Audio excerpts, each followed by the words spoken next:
Good evening, Dr. O'Hara. I'm glad you could make it. I know it's frustrating getting to Midtown at this time of day. The uptown NR is a pain, not to mention the rain. But thank you for coming, sir. I've got something to say.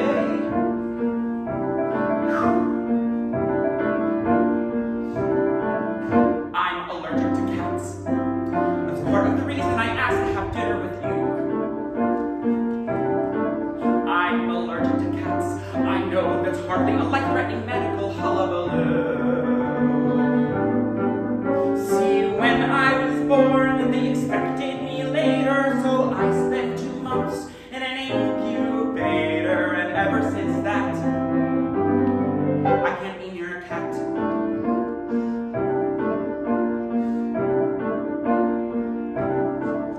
I could tell by your smirk, you think this is silly and borderline phobic, perhaps. But this innocent quirk could cause such a violent reaction my lung could collapse. But bear with me, sir, this is nothing sordid. Your patience, I promise, will be rewarded. I'm really not bats. Just allergic to cats. But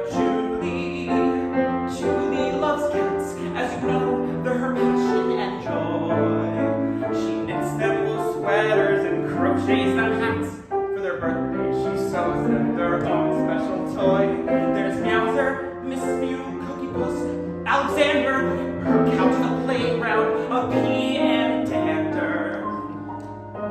So I cough and I wheeze, pop a fistful of Claritin-D's, trying to hide before anyone sees. I'm allergic to cats. For over a year, I've hidden from Julie each anaphylactic display. Cause she's such a dear. If she saw how cats make me suffer, she'd give them away. But Julie's my world, I live for her truly. Julie loves cats, and I love Julie. So she tickles her toes, and I smile as my throat starts to close, and I vow that you'll never suppose